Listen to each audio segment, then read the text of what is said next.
For 7 nights, Atlas slept outside a house where no one lived. But on the 7th night, Caleb finally saw what the dog had been waiting for. Rain moved softly through the coastal neighborhood, silver beneath the streetlights and cold enough to turn every breath visible. The old wooden house stood at the end of a narrow road, its porch dark, its windows covered by pale curtains that never shifted. No car rested in the driveway. No lamp burned behind the glass. Yet Atlas lay beside the front step with his black and tan coat damp against the boards, his amber eyes fixed on the closed door. Caleb Rowe pulled his truck to the curb and shut off the engine.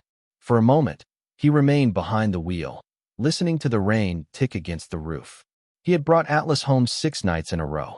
Each time, the German shepherd had eaten, rested for an hour, then returned to the same porch before dawn. Caleb had checked the fence, spoken with neighbors, and walked the property twice. No one had lived there for months. Still, Atlas came back as if the house had called him by name. Caleb stepped into the rain carrying the blue blanket he had left the night before. It remained folded where he had placed it beneath the porch roof, dry and untouched. Atlas had chosen the bare boards instead, pressing his body against the threshold as if warmth mattered less than distance. "You are making this difficult," Caleb said quietly. Atlas lifted his head, but did not rise. Caleb was a white Marine in his mid-30s, broad-shouldered and disciplined, with close-cropped brown hair and blue eyes that had learned to examine every room before entering it. He had spent most of his adult life in temporary places. Barracks, rental rooms, base housing with blank walls. He owned 2 travel bags and almost nothing that could not be packed before sunrise. Home was a word other people used. Atlas was the only living thing that made any place feel less temporary. Caleb climbed the porch steps and crouched beside him. There is nobody inside. Atlas turned his nose toward a narrow gap beneath the lowest board. He inhaled once, then scraped gently at the damp wood. Caleb reached beneath the edge of the porch and felt cold metal against his fingertips. He pulled out an old military dog tag, darkened by years of dirt and weather. Atlas sat up at once. Rainwater slid from the tips of his ears as he watched Caleb wipe the metal clean with his thumb. The name on the front appeared slowly beneath the grime. Daniel Rowe. Caleb stopped breathing. The street, the rain, and the empty house seemed to fall away. He had not seen that name written anywhere since childhood. Daniel Rowe was the father who had disappeared from his life before Caleb was old enough to understand why. Caleb turned the tag over. A date had been engraved on the back, followed by a single word. Home. Atlas rose and placed one paw beside the front door. Then he looked at Caleb, not with excitement, but with the patient certainty he used when he had found something his handler was not ready to see. Caleb closed his fingers around the tag.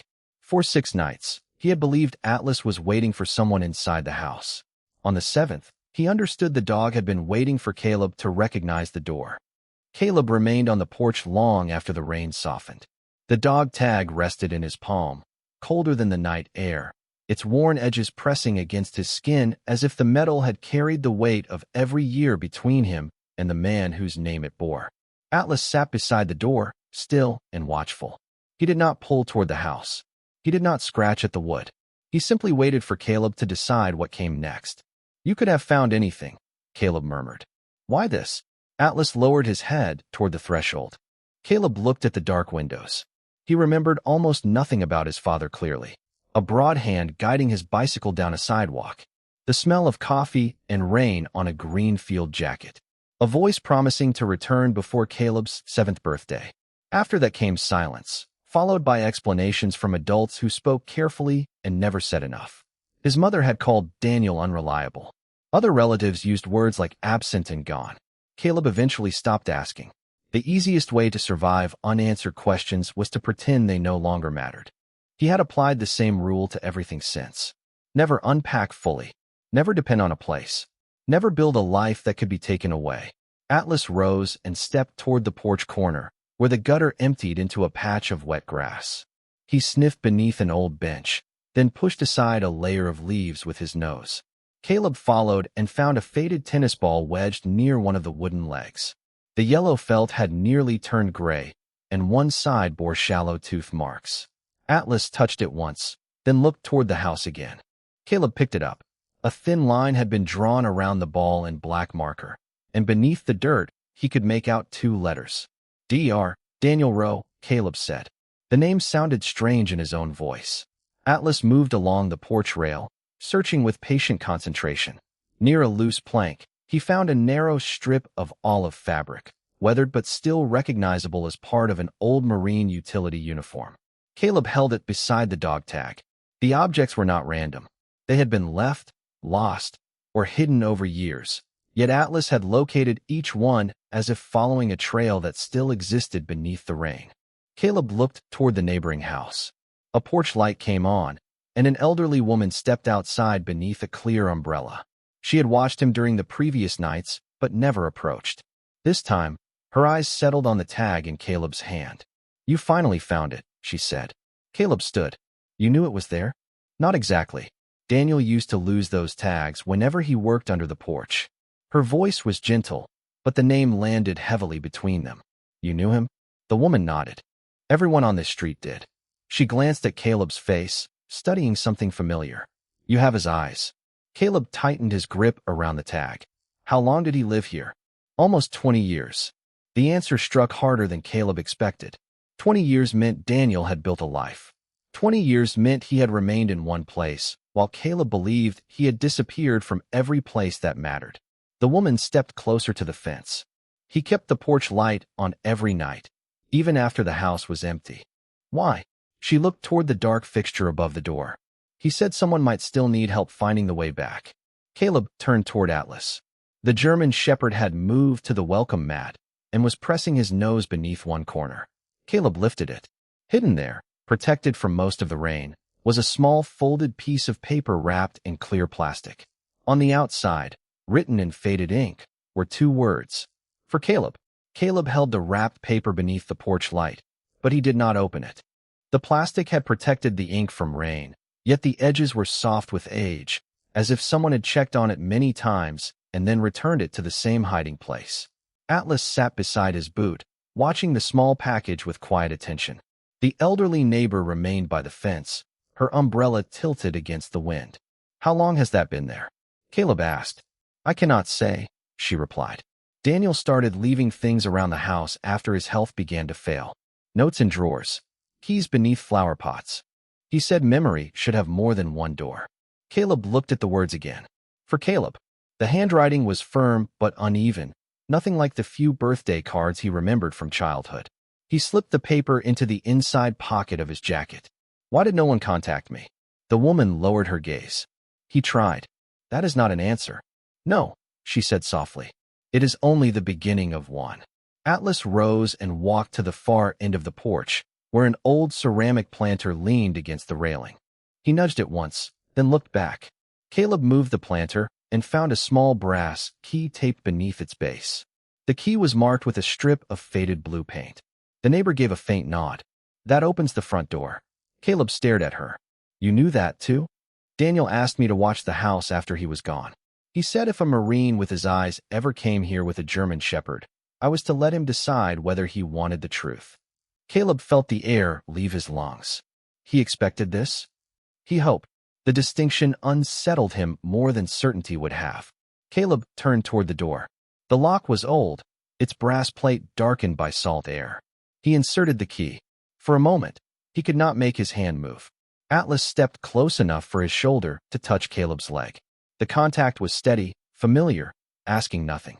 Caleb turned the key. The lock released with a soft click. When he pushed the door open, the house answered with the dry scent of cedar, dust, and paper. The entryway was dark, but not neglected. Furniture had been covered with white sheets. The floor had been swept. A pair of boots stood neatly beside the wall, and above them hung a Marine service coat inside a clear garment bag. Caleb stepped inside. Atlas followed slowly, nose working through layers of old scent. The dog did not wander. He moved directly toward the living room and stopped beneath a framed photograph on the wall. Caleb removed the cloth covering it. The image showed a younger Daniel Rowe standing on the same porch, one hand resting on the shoulders of a large German shepherd. Beside them sat a dark-coated puppy with oversized paws and one ear bent slightly inward. Caleb looked from the puppy to Atlas. The resemblance was unmistakable. "Ranger," the neighbor said from the doorway. That was Daniel's dog. The puppy was his son. Atlas lifted his nose toward the frame and gave a quiet breath. Caleb studied the photograph again. Daniel looked younger than Caleb remembered, but the expression was familiar.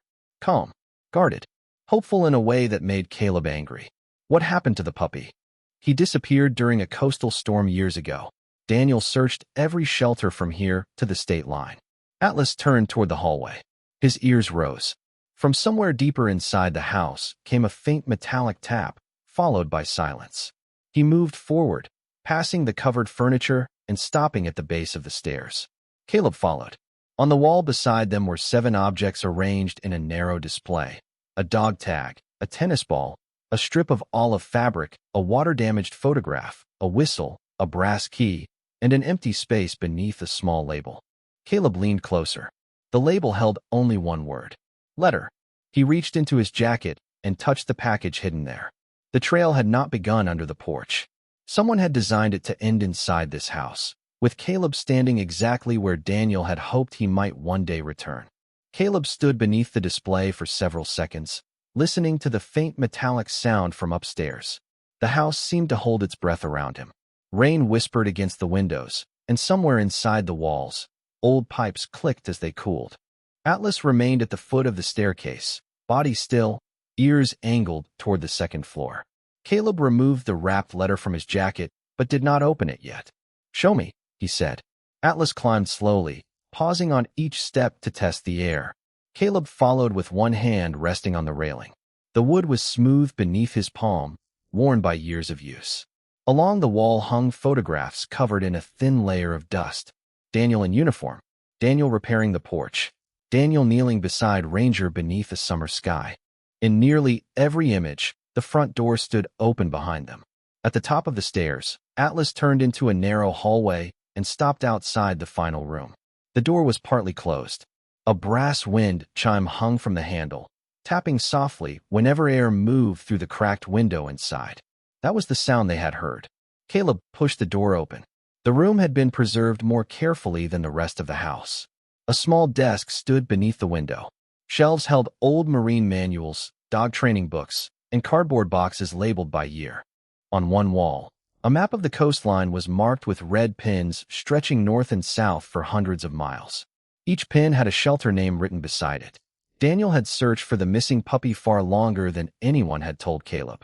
Atlas crossed the room and stopped beside a low wooden chest. He lowered his nose to the lid, then looked back. Caleb opened it. Inside lay a folded dog blanket, a worn leather collar, and a notebook filled with Daniel's handwriting. The first pages recorded Ranger's training. The later entries described the puppy lost during the storm. Male, dark saddle, amber eyes, small pale mark inside the left ear. Caleb knelt beside Atlas and gently lifted the dog's ear. There it was, a pale crescent hidden beneath the fur. His hand went still. Atlas was not simply connected to this house by scent. His father had once waited here. Caleb turned another page. Daniel had written about the puppy's habits. He carried blankets when nervous. He slept against doors. He refused to leave places where someone he trusted had disappeared. Caleb looked toward the hallway, then back at Atlas. The 7 nights on the porch were no longer a mystery. They were inheritance. Near the bottom of the chest rested a second photograph. Daniel sat beside Ranger on the front steps, holding a young Caleb between them. Caleb could not have been more than 5. He had forgotten the dog entirely, forgotten the porch, forgotten that he had once belonged inside this house. His throat tightened. "Why did nobody tell me?" he whispered. Atlas placed one paw against Caleb's knee. The wrapped letter remained in Caleb's hand, waiting. He finally opened the plastic and unfolded the paper. The message inside was short. "Caleb, if you are reading this, then the dog found what I could not. I do not expect forgiveness. I only hope you will learn the difference between being left and being lost." Beneath the sentence was an address and a name. Margaret Row, Coastal Care Residence. Caleb read it twice. The elderly neighbor appeared at the doorway behind them. "She is still there," she said. Caleb looked up. "Who is she?" "Your father's wife. The last person who heard every letter he wrote to you." Atlas rose and moved toward the stairs. He stopped at the doorway, then looked back at Caleb. The trail was not finished. The house had opened one door, but the truth was waiting somewhere else. Coastal Care Residence stood 3 miles inland, where the salt air softened beneath rows of pine trees and the rain became a fine mist against the windows.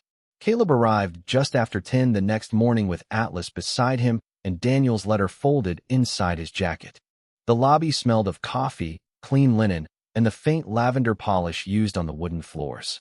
A nurse checked the visitor log, studied Caleb's identification, then looked down at the German Shepherd. Margaret asked that the dog come in, too, she said. Caleb felt a quiet unease at the words. Margaret had known they were coming before he called. The nurse led them through a bright hallway to a sunroom overlooking a small garden. An elderly woman sat near the window with a knitted blanket across her knees. Her silver hair was neatly pinned back, and a stack of envelopes rested on the table beside her. When she saw Caleb, she did not smile immediately. She looked at his face for several long seconds, as if comparing it to a memory she had carried alone. Then her gaze moved to Atlas. The dog stopped. His ears lifted, and his tail gave one slow sweep across the floor. Margaret pressed a hand to her mouth. "Ranger's eyes," she whispered. Atlas approached without being called and rested his head gently against her knee. Margaret placed both hands around his face. "Daniel was right," she said. "The family found its way back before the people did." Caleb remained standing. "You knew my father was trying to find me." Margaret nodded. "For years. Then why did I never hear from him?" She looked toward the envelopes. "Because every address he had was wrong by the time the letters arrived. Some were returned. Some disappeared after your mother moved. Later, Daniel believed forcing his way into your life would only reopen wounds he had helped create." Caleb's jaw tightened. "So he stopped trying?" "No." Margaret selected the oldest envelope from the stack. Caleb's name was written across it in Daniel's hand. "He stopped sending them. He never stopped writing." There were letters for birthdays, graduations, promotions Daniel learned about through public notices, and old friends. Each envelope held years Caleb had believed no one was watching. Margaret did not excuse Daniel. She spoke carefully, leaving space between facts. He did leave after the marriage ended. He was proud, angry, and convinced time would make the next conversation easier. It did not. By the time he understood that silence had become its own kind of harm, "You were grown." Caleb sat across from her. Atlas moved between them and lay at his feet. "Why keep the house?" "Because Daniel bought it when you were 5. He wanted one address that would never change." Margaret handed him a small photograph. It showed Daniel kneeling beside Ranger on the porch, helping a young Caleb hold the same faded tennis ball Atlas had found beneath the bench. The porch light glowed above them even though it was daytime. "He kept that light working until his final week," Margaret said. "He believed a person should always be able to recognize the place where he was still welcome." Caleb looked through the window at the wet garden. Anger remained inside him, but it was no longer simple. It had been joined by grief, confusion, and the unbearable possibility that the story he had lived by was incomplete. Margaret placed a small ring of keys on the table. "The house is yours if you want it. The bank has begun sending notices, and there is not much time." Caleb did not reach for the keys. "I do not know what I want." Margaret nodded. "Daniel did not ask you to forgive him." She touched the stack of letters. "He only wanted you to know that being unable to find the road back is not the same as forgetting where home was." Atlas lifted his head and looked toward Caleb. For the first time, Caleb understood why the dog had remained on that porch through 7 cold nights. Atlas had not been waiting for a dead man. He had been holding a place open for the son who never knew anyone was still expecting him. Caleb returned to the house before sunset with Margaret's keys in his pocket and Atlas beside him. The rain had stopped, but the sky remained low and gray above the neighborhood. Water clung to the porch rail, and the front steps shone dark beneath the fading light. Caleb unlocked the door without hesitation this time. The house greeted him with the same cedar scent, the same covered furniture, and the same silence that no longer felt empty. Atlas entered first, moved through the living room, then stopped near the hallway leading toward the back of the house. His ears rose. Caleb removed his jacket and placed the stack of Daniel's letters on the dining table. "We are not searching tonight," he said. Atlas looked toward the rear wall. Then came a faint sound. Tap. Pause. Tap. Caleb listened. It was not the wind chime upstairs. The noise came from somewhere behind the kitchen, soft but regular, almost hidden beneath the hum of the old refrigerator. Atlas crossed the room and pressed his nose near the baseboard beside a closed utility door. Caleb opened it. A narrow service room held the water heater, electrical panel, and shelves of cleaning supplies. The air smelled damp. A thin line of moisture ran down the wall behind the pipes and gathered beneath a metal junction box. Caleb's posture changed at once. He guided Atlas back, shut off the main breaker, then closed the water valve near the floor. The tapping slowed but did not stop. A pipe inside the wall had begun to leak, feeding water toward the electrical box one drop at a time. Another week of rain could have ruined the entire rear section of the house. Caleb called emergency maintenance and waited on the porch while Atlas sat beside him. "So that is what you heard," he said. Atlas glanced toward the door, then rested his shoulder against Caleb's leg. The repair crew arrived 20 minutes later. They opened a section of the wall, replaced the damaged fitting, and removed the wet insulation before the moisture could spread. Behind the panel, Caleb noticed an old metal storage box resting on a narrow ledge between the studs. One of the workers handed it to him. "Looks like somebody put this here on purpose." The box was sealed with tape and marked in Daniel's handwriting. Caleb carried it to the dining table after the crew left. Inside were more letters, dozens of them, arranged by year. Each envelope bore Caleb's name and an age. 8, 9, 10, 16, 21, 30. Some contained photographs. Others held small pieces of ordinary life. A grocery receipt from the year Daniel bought the house. A program from Caleb's high school graduation, folded around a note that said, "I sat in the last row because I did not know whether seeing me would help or hurt." Caleb lowered himself into the chair. Atlas lay beneath the table, close enough that one paw rested against Caleb's boot. The final letter was unsealed. Caleb opened it. Daniel's handwriting had grown weaker, but the words were clear. "Caleb, I kept thinking I needed the perfect apology before I came back. Perfection became another excuse for silence. I cannot change what my absence cost you. I can only leave the door unlocked in every way I still can. The house is not meant to hold my memory. Use it, sell it, leave it empty. Just do not mistake the walls for the promise. The promise is that you were never unwelcome." Caleb read the last sentence twice. Outside, evening settled over the wet street. Inside, the repaired wall stood open, the hidden box beside him, the letters spread beneath the warm kitchen light. Atlas rose, took the blue blanket Caleb had brought from the truck, and carried it into the living room. He placed it beside the cold fireplace, circled once, and lay down. Caleb watched him. For 7 nights, Atlas had slept outside because the door was closed. Now, with the house safe and the truth finally inside, the German Shepherd had made a different choice. He had entered. He had stayed. And for the first time, Caleb wondered whether he could do the same. Caleb stayed in the house until nearly midnight, reading only 3 of the letters. Any more would have turned memory into noise. Atlas slept beside the cold fireplace with the blue blanket beneath him, his breathing steady in the quiet room. The repaired wall remained open near the kitchen, but the danger had passed. Caleb moved through the house slowly, removing covers from furniture and opening curtains that had not seen evening light in months. He found a lamp beside the couch and switched it on. Warm light spread across the room, revealing shelves of books, framed photographs, and small marks left by ordinary years. Nothing inside asked him to forgive. Nothing demanded that he stay. That freedom made the decision harder. At the dining table, Caleb opened the bank notices Margaret had given him. The numbers were clear. Past due maintenance fees, property taxes, and repairs would consume most of his savings.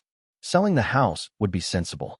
He could preserve the letters, keep the dog tag, and walk away before the place became another burden. Caleb had always trusted what could be packed into 2 bags. A house required roots. Roots required faith that the ground would hold. Atlas woke and crossed the room. He placed his head on Caleb's knee, then looked toward the stack of letters. "Do not start," Caleb said quietly. Atlas moved away, picked up the blue blanket, and carried it back to the fireplace. This time, he did not lie down. He placed it neatly on the floor, then walked to the front door and waited. Caleb followed him onto the porch. The neighborhood was silent beneath a clearing sky. Across the street, the elderly neighbor had turned off her light. The porch fixture above Caleb remained dark. He reached up and removed the glass cover. The bulb had burned out long ago. Inside the utility drawer, he found a replacement Daniel had labeled front porch. Caleb stared at the handwriting, then installed it. When he flipped the switch, amber light spilled across the steps and reached the wet sidewalk. Atlas sat beneath it, his coat glowing softly. Caleb understood that keeping the house did not have to mean living inside his father's regret. The walls could become something else. The next morning, he drove to Coastal Care residence. Margaret was waiting in the sunroom with the letters arranged beside her. Caleb placed the bank notices on the table. "I am keeping it," he said. Margaret closed her eyes briefly, not in relief, but gratitude. "For yourself?" "Not only for me." He told her about Marines he had known who left service with nowhere that felt permanent, and retired K-9 handlers who struggled to find temporary housing that accepted their dogs. The house had 3 bedrooms, a fenced yard, and a porch wide enough for someone who needed time before stepping inside. Margaret listened without interrupting. When Caleb finished, she reached for the ring of keys and removed a small brass one. "Daniel planned to turn the back room into a guest room," she said. "He never decided who the guest would be." Caleb took the key. Maybe he did not need to. That afternoon, he returned with cleaning supplies, fresh paint, and 2 folding chairs. Atlas entered ahead of him and carried the blue blanket to the fireplace once more. Caleb set the chairs on the porch, opened every curtain, and placed the dog tag beside the front door. By sunset, the house still needed months of work. The kitchen wall was unfinished. Dust remained upstairs. Bills waited on the table. But the porch light was on, the front door stood open, and Atlas was no longer guarding an empty house. He was watching Caleb build a reason for others to come inside. By the beginning of winter, the house no longer looked abandoned. Fresh paint covered the porch rails. The kitchen wall had been repaired, and the upstairs rooms held clean sheets, simple furniture, and enough quiet for someone who needed time before speaking. Caleb had named the place Harbor House, though the sign beside the driveway remained small and plain. No ceremony marked its opening. No newspaper came. Caleb preferred it that way. The first guest arrived on a cold evening beneath a sky the color of steel. His name was Aaron Miles, a former Marine in his early 40s who had spent 3 nights sleeping in his truck with an older Labrador beside him. A local veterans coordinator had called Caleb that morning and asked whether the house was ready. Caleb had looked at the unfinished shelves, the paint cans in the hallway, and the stack of forms still waiting on the dining table. Then he looked at Atlas resting beside the fireplace. "Ready enough," he had said. Aaron parked at the curb after dark, but did not get out. The truck engine remained running, exhaust drifting pale beneath the porch light. Caleb stood behind the front window and watched. He knew that hesitation. The distance between needing help and accepting it could be no more than 20 feet and still feel impossible to cross. Atlas rose before Caleb reached for the door. The German shepherd walked onto the porch and stopped beneath the amber light. He did not bark. He did not approach the truck. He simply sat where he had once slept for 7 nights and waited. Minutes passed. Then the driver's door opened. Aaron stepped onto the sidewalk wearing a worn jacket and carrying 1 canvas bag. The Labrador climbed down slowly behind him. Aaron looked toward the house, then at Atlas. "Friendly," he called. Caleb opened the door. He lets people decide that for themselves. Atlas stood and moved down the steps with calm, measured strides. He greeted the Labrador first, touching noses and circling once before returning to Aaron. Then he walked back toward the porch, paused halfway, and looked over his shoulder. Aaron gave a tired laugh. "Guess that means follow." Caleb recognized the pattern. Atlas had used it on him. He had used it whenever a closed door mattered more than a command. Aaron reached the steps, but stopped beneath the porch light. "I can only stay 1 night," he said. Caleb nodded. "Then stay 1 night. I do not want charity." "Neither did I." The words settled between them without argument. Atlas walked through the open doorway. The Labrador followed. Aaron remained outside for another breath, then stepped in. The house received him with warmth from the fireplace, the scent of coffee, and the soft sound of rain beginning against the windows. Caleb showed him the downstairs room, where a clean dog bed rested beside the human one and a folded blanket waited on the chair. Aaron set his canvas bag on the floor, but did not unpack it. Caleb did not ask him to. Some people needed proof that leaving was still allowed before they could believe staying was safe. Later, the 2 Marines sat in silence at the kitchen table while both dogs slept near the fire. Aaron noticed the old dog tag hanging beside the front door. "Family?" he asked. Caleb looked at Daniel's name, then toward Atlas. Eventually, Aaron did not press. The next morning, Caleb woke before sunrise and found Aaron already dressed, his bag packed. For a moment, he thought the man would leave without saying goodbye. Then Aaron placed the bag beside the bedroom wall instead of carrying it to the truck. "Maybe 2 nights," he said. Caleb poured another cup of coffee. "The room is yours." Atlas lifted his head from the fireplace and gave one slow sweep of his tail. Outside, the porch light faded beneath the rising sun. Inside, the first guest had chosen not to leave yet, and Caleb understood that a home did not prove itself by holding people tightly. It proved itself by making them feel free enough to remain. By spring, Harbor House had welcomed 7 Marines, 4 retired service dogs, and 1 Navy corpsman who stayed only long enough to remember how to sleep through the night. Aaron remained for 6 weeks.